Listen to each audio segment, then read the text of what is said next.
Hi, folks. This is Rick Doc Walker, the DOC. This is Carol Maloney, and you're listening to The Mess Hall with Rally Captain and Tailgate Ted. All right, so I want to welcome Rick Snider to the DMV Mess Hall. Rick is our first guest. We're honored to have him. For those of our listeners not in the DC area, believe it or not, we've got people listening to us in Seattle, some in Spain, which I'm guessing they clicked on the wrong podcast. But for those not in the DC area, Rick is an award-winning columnist and a contributor to 106.7 The Fan. You can hear him in the mornings with the Sports Junkies on The Fan. I also hear him from time to time on other podcasts in the area. He's been covering all things DC sports since 1978, and he actually recently just wrote an article for the Ashburn magazine on John Allen. And Rick, I'm going to have to get some insight into that. John's one of my favorite Commanders. But Rick is really a true Renaissance man in every sense of the word. He's also a licensed DC tour guide, and his blog, Monumental Thoughts, was actually named a top 5 read by the Huffington Post. So for those of you out there that have relatives coming to town, family coming to town, you can actually book Rick for a tour. And his videos that he does on Twitter at snide_remarks are great. They're 2 minutes long. He gives you just great insight on the different spots around the DC area, food reviews, and Commanders news, all in 2 minutes. So if you don't have 2 minutes to listen to them or watch them, bookmark them, save them for later. Maybe, set aside some time on your calendar, but you got to give this man a follow, give this man a listen. So Rick, thank you for jumping on with us today. Oh, thanks. We're out of time, so appreciate you going. I think we were at about 2 minutes there with that intro, but you've been doing it all. Yeah, I even teach history online. I like to stay busy. My father always instilled that in me. My dad probably worked 80, 100-hour weeks, 2-3 jobs. I don't know what else to do. So I like to just stay busy. Well, a lot of us has been throwing your name in a ring for a Commanders historian due to the, I guess, blunder is probably the best way I could put it, with the 90th anniversary announcement that came out recently. And when I think of the Commanders or the Washington football team, franchise, Redskins, and I think of someone that has been a part of this history, has known a part of this history throughout this time, I think of you and I think of Rich Tandler. And Rich, has left us several years now, but, thank goodness. And I heard the good news about your health scare that is just a pinched nerve. So I was very happy to hear you post that on Twitter, that things are going good. But speaking of which, the 90th anniversary announcement, what were your thoughts when you first heard it? Well, I was confused about Trent Williams and that, I have dual feelings about that. I really don't think you should have an active player in the end. They left him off and everybody's like, where is he? I think the rule should have been, we're not doing active players because, they're now starting to do gambling, sports gambling in the league and all. And I'm not accusing Trent or anybody, but any active player, suppose they get honored and then get caught up in some scandal. It's different when you're retired. That's a little different with, with Clinton and all that, with his stuff. That's different. But an active player, it's much more dangerous. And if you're going to do active players, where's Tress Way? By the way, because I think he should be on that team if you're doing active players.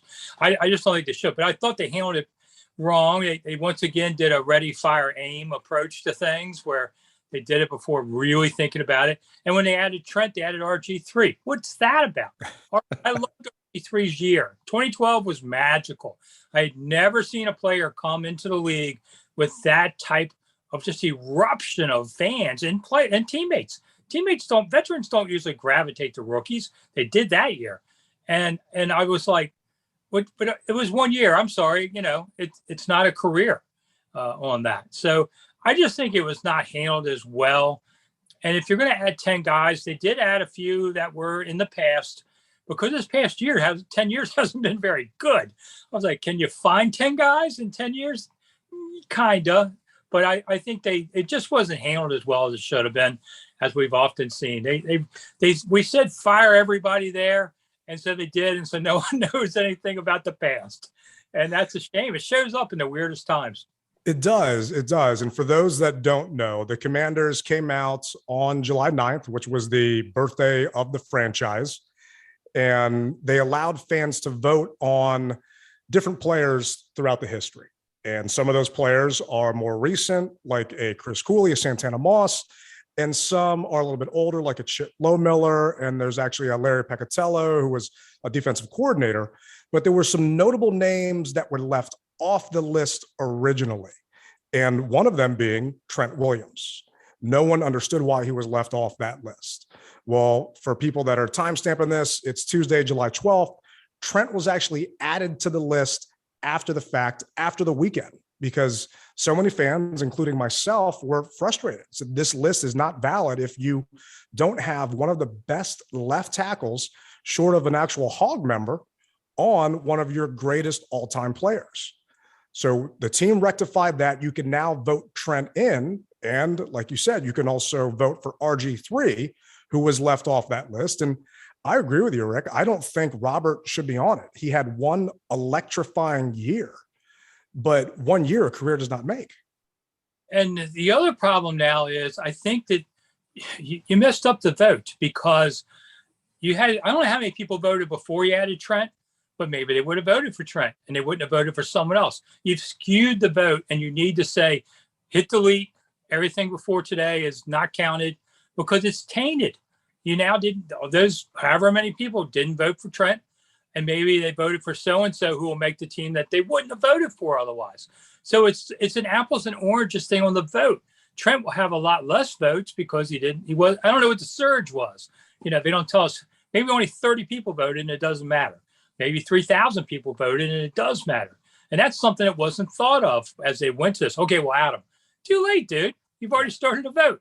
It's just such a wrong thing to have done. I just like, wow. I know they said they passed it along to some vets. They have a handful of old players that hang around and help them out on things, but they need more of an overall look at these kind of things, and somebody with, organizational knowledge, somebody like a Casserly, somebody like that. Charlie Casserly should have been on that vote, quite honestly. He was assistant GM for 2 Super Bowls and a GM for the 3rd Super Bowl. Bubba Tyrer was there, a trainer for 3 Super Bowls, who did a great job all those years. Where are they? I mean, the list was lacking. What's currently happening, and some of the blunders that are continuing to happen, and with the list, fans can vote in 10 people. And I'm not sure if that's exactly how it's going to work, or if there's outside votes. Maybe it's like the Pro Bowl, where fans get a percentage and then players get a percentage, or former players and media. I know that Brian Mitchell came on 106.7 The Fan on his show and stated that he actually saw a list and Trent Williams was on it. So why was he removed from the list that was actually given to the fans?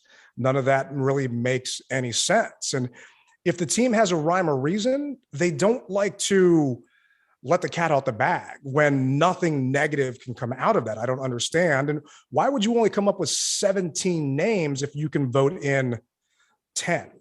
And I feel that some of these names are a given. I mean, this is just me personally. Ryan Kerrigan, I've got a relationship with Ryan. He helped me out with my van, TV show with the NFL Network. Chris Cooley, Trent, I feel like those guys are givens. But can you maybe tell me why some fans should think about, a Joe Lavender? Why was he added to this list? Or a Chip Lowmiller? Some of the guys that were here for the Super Bowl runs and the earlier years that some listeners might not know of. All right. Yeah, I agree with you that we have no idea of how the vote really works. I mean, I always say, remember Abe Pollin said, we're going to name the basketball team from the Bullets. And the fans voted for Sea Dogs. And then Abe said, that's stupid. We're not doing that. Wait a minute. You just had a whole naming contest. And you just said, no, I'm not doing that. So, you never know what's going to happen. Lavender was an interesting one. He played for George Allen and Joe Gibbs, had a bridge of the 2, season or so with each. And he was really a machine. He had 33 interceptions at corner, played alongside Pat Fisher at one point too. I mean, he's the really old school connection of all of this. Injuries kind of hurt his game, but he was much better than people think. This team has been blessed with a lot of good corners. But if you're going to pick somebody from back then, and Lowmiller was a 2nd round pick. Can you imagine if they took a 2nd round pick on a kicker today? Bro, I mean, you better be able to kick and punt, but, Chip was really good. He had a game against Dallas. He beat them 33-31 with being the first kicker to ever to kick 4 45 plus yard kicks. I remember that was back in 91. He's now like a fire chief in Minnesota. But Chip was a good, solid kicker, and I don't know that they've really had somebody like him since for long term. Maybe Hopkins, but probably not. Torgy Torgerson was an interesting one. He's passed away a few years ago. This is really old. It predates me, but he was 7 years linebacker, played for Washington for a couple years, but he came back and he actually coached under George Allen, and they were very good together. And he coached under Gibbs for a long run. So he had 42 years in the league, 26 with Washington as defensive coordinator or a defensive line coach. So this is contributors. People always say they didn't play. No, it's also contributors to it. So it's okay to vote to coach him, in all this. And the other guy we were talking about, Darryl Grant. So the picture of Darryl Grant spiking the ball after scoring on a 10-yard interception touchdown against Dallas in the NFC Championship game, that image ranks right up there with Rigo breaking away from Don McNeil. It's one of that. But he was a great lineman too for many years, who played along the same line with Butts, Manley, and Mann. Whoa, what a line that was. We talk about this one now. This is nothing compared to that one. Those were immortal, And, so he was a really good player. He was a 9th round pick, played 11 years. I could see of the 4, I would go Darryl Grant first. And that's interesting. Lavender or Torgy, I think Chip's the last one off that kind of thing. But, fans are going to want to pick more contemporary players. That's just the nature of it. So it's sad because you want some of the throwbacks. Oh, agreed. And are there any other players that you would think that deserve to be on this list? And I mean, one that I could think of, and just because, maybe recency bias, but a Brandon Sheriff, we haven't had an all-pro here for years. And, he's our most recent one. I think the last all-pro we had was the Turk. I mean, one of our punters from back in the day. It's been a long time. Yeah, I don't know. I think Brandon's career, what was it here, 6 years, I think. I mean, for legends, you want to think about long-term guys, at least 8 years, at least. That's hard, but that's why you're legends on those kind of things. And I think Brandon, and then is also an active player, so I don't think they should be in on this. But, Brandon got hurt a bit. I mean, he was good, but he wasn't great. But compared to what we've seen, he looked great on there. Most of this team's success came in the 30s, the 70s, and 80s. That's the bulk of their greatness. In the last 30 years, it's been tough, to find a quarterback. They haven't found a guy effectively long-term to replace maybe Theismann, maybe Rippon, but Rippon was like 5 years maybe. They haven't found that good long-term franchise guy since Joe. Yeah, it has been a while, and I do agree with you. I don't know why you've got some active players on here, other than I feel that Trent has to be, just because of the caliber of his play and what he's done. And Kirk, he's the best quarterback we've had in the Snider era. Robert had that 1 year. I'm curious what that 70th list looked like and what the 80th list looked like and who didn't make it, because I feel that those people should be the ones taking the place of, a Kirk and a Trent on here, or a Robert. Frankly, I mean, only played here for 1 season. So it'd be nice to see if some of those players could be honored and added. Yeah, I agree. I mean, it's been the 70th team. I don't remember offhand. It was 20 years ago. The 80th, I remember. And there was some real discussion on the 80th. They actually had a real panel, probably a dozen guys, a couple of media people were on it. They had a real fight, and not just somebody typed up a list and asked, what do you think of this? I mean, those guys, it was like the Pro Football Committee. They were Hall of Fame. They were really fighting about that. I don't get a sense that happened this time. I've never been asked, but, there's plenty of smart guys in the media with long-term memories, better than mine, that should have been somehow involved, that don't cover the team anymore. But they, this team, there's just no one left in the building. I feel bad for old players, because even BJ's gone now. They might recognize me, although Doug didn't one day. I said, well, I had hair when you were here, Doug. You're tough and gentle, but sometimes the players will come by and see me because I'm the only person they recognize. And I don't doubt that at all. It's definitely a new regime. It's a new outfit. And for those that don't know, Miss BJ was the, I don't want to call her a secretary. She was a mother to the players. And when I had my cooking segment over there at the park, I would always make an extra dish for Miss BJ and let her try that out first. And, she was unceremoniously let go by the team during COVID in 2020. And a number of the players, alumni, actually created a GoFundMe and were donating her money because of how she was let go by the team. And it's definitely a sore spot. And I remember talking to Doc Walker about it a couple of times, and I'd see him at different events because I still keep in touch with her and know some people that live down the street from her.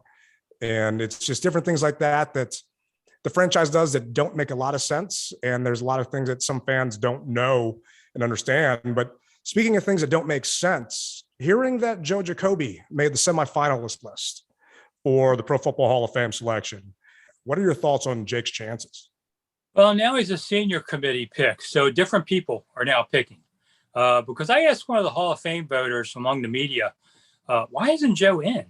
And he said, well, there's a feeling that Joe had a lot of help from tight ends. They played a lot of 2 tight end system and that he was getting help. And I'm like, then you're not watching the same games I did. This is the guy going against Haley, going against LT. He didn't need anybody's help, and they were like, well, he didn't stay at left tackle forever. He went over to go. This is an undrafted player that Gibbs didn't even want.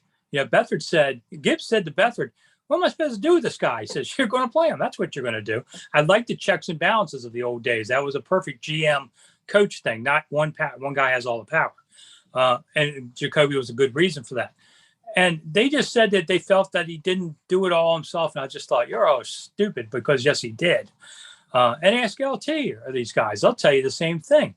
But they didn't want to. And I really do think there's a bias against Washington among some of the voters. Like Art Monk had to sit out a long time. There's certain people who have more power in that room. And if they don't want to do it, it's hard to get past them. And they finally Art got in. And we've seen a few guys finally catch up. But you're missing Jacoby. To me, that's the real glaring. Gary Clark, I think, should be in the Pro Football Hall of Fame. If you added his USFL catches, he's over 800. And they go, well, that doesn't count. I said, the place is called Pro Football Hall of Fame, not NFL Hall of Fame. Yeah. So NBA does it, the basketball people do it like that. They count for college careers and all. I think Gary should be in there. And I think Brian Mitchell should be in there. He's second in career yards. If you didn't watch Brian play, you don't understand the impact he had on games. He could flip a field on a special teams play quite often. Then he'd mouth off at somebody. They'd punch him in the face mask and Brian would walk off laughing because they just got 15 more yards. He did that stuff on purpose. He'd still do it to you today if you were out there. I was about to say, I think he would still do that today. And so I think the seniors committee will give it a fair, but, it's now one guy getting on this list. And I was looking at it. There's some, tough names on there too. There's some good contributors. So I don't think it's going to happen this year, but I have hope that in the next 5 years he'll get it. Actually, Joe was on with B. Mitch and JP Finley on 106.7 The Fan this past Friday. And I think they just kind of called him impromptu. And Joe was saying that he's being left off the list in his eyes because of the fact that the Redskins at that time won during the strike years, and touting that because it was a strike team and a strike season, that it's not as commemorative a career, if you will, which he repeated at least 4 or 5 times on that interview with them. And Joe feels that that's ludicrous. I do as well. I mean, the talent that he went against, the Pro Bowlers, Hall of Famers he went against, did not change throughout his entire career. Some of the best that are actually in the Hall of Fame. And I really hope that he gets his due while he's still with us. And the 91 team was probably the best of the 3 Super Bowls. Oh, yeah. And then quick.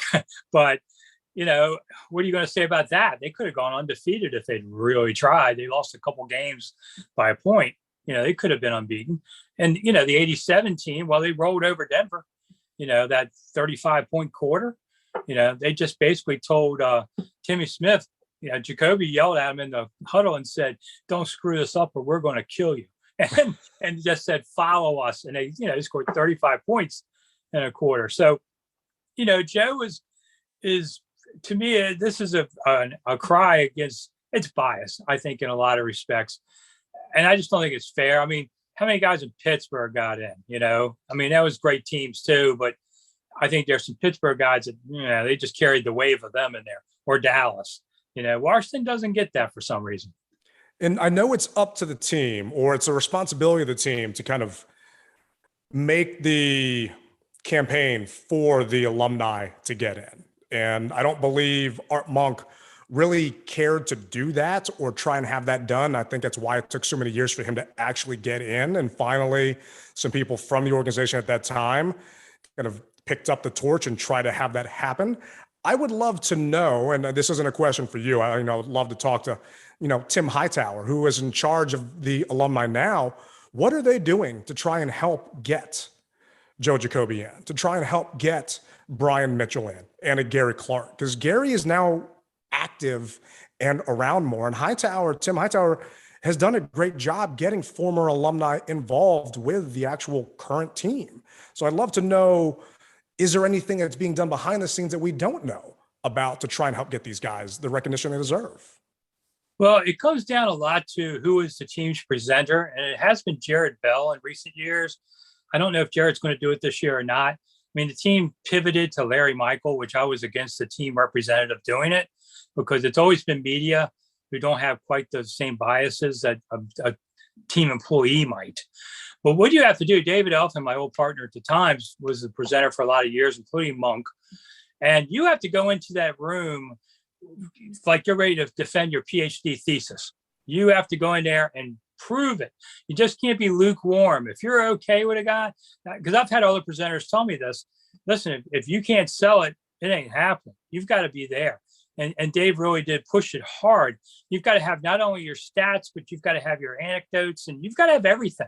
You've got to be ready to prove it like a jury trial in there. And if you can't do that, then it's not happening. What the team can do is support with, if they have some research, but usually the presenter knows how to do this already. That they can come up with some materials or something to hand out. They can try and just increase a little public awareness of it. But you got 32 teams that would like to do the same. So it gets to be background noise after a while. And it all comes down to the presenter.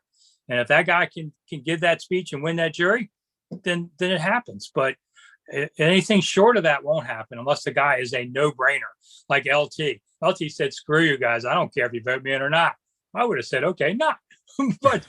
but he knew it, and they voted him in. And so you do get some first ones, like say Daryl Green or whatever, that they can't ignore. I don't know how they ignored Monk for so long. That was ridiculous.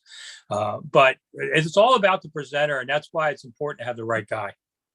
No, it definitely is. And I know you said you're part-time now, but if they could get you to be Joe's presenter, I have no doubt that you would do a great job. If asked, I would serve in that capacity. That's great to hear.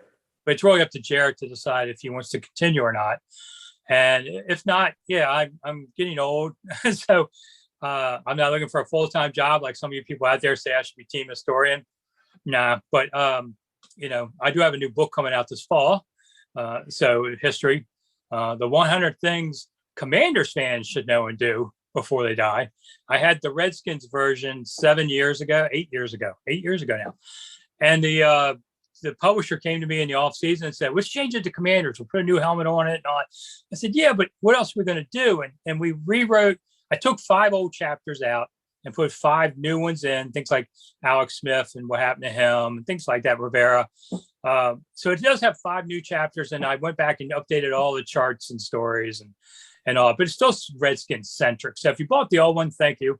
But you can buy the new one. I just don't want people to say, "We're a ripoff. This is the old book." Well, I'm saying that up front, but I could use some retirement money, and I'm not going away anytime soon since my health scare has proven to be just a pinched nerve. I'm eager to come back and cover another season or 2 or whatever. I'll probably die on the field somewhere, like that. But, I do have the new one, but it's hard to do books on this team because there hasn't been anything that really inspires it. The old days, printed money. Nowadays, shred money. Well, you've got one sold with me. I have the other book. You actually came to my tailgate years ago, and we're doing a book signing out there. And I appreciate that. I know we sold a bunch for you out there. When the new one comes out, you got to let us know. We'd love to have you back on the podcast. Definitely publicize that for you. And Rick, I really appreciate you coming on, joining us today. Other than the book, is there anything else that you want to kind of get out there? Well, you can always watch me on YouTube. I make a little money off that. So Rick Snider's Washington on YouTube, 2 minutes, because people don't have any attention span. So I do it quickly. But it's also on Twitter too, at Snide_remarks, the same show right now. And I talk a lot of mostly Commanders, but something else comes up in town. And I do some tours. People love to listen to the 1 minute or so tour I do. I'm standing where, there was where one guy actually killed the lover of his wife, who was Francis Barton Key, the son of the Francis Scott. And it became the first temporary insanity case. And I had 70,000 people watch that. Sex and violence, man, rich people stuff. Or I'll talk about food. I try to eat better now. So I was eating, I still hear people, cauliflower pizza, that kind of, I try to eat different stuff like that. We just have some fun. I'm trying to have some fun on the way out the door. No, well, I really appreciate it, Rick. And trust me, for those of you that haven't followed Rick or haven't seen the videos, they are a lot of fun. So you got to check them out, Snide_remarks and Rick Snider's Washington on YouTube. But Rick, thank you again for jumping on. I really appreciate it. And honor that you are the first guest that we've had here on the Mess Hall. And that'll be the last one for you, I guess. We'll ruin your ratings. But thanks for having me. All right, Rick, you take care.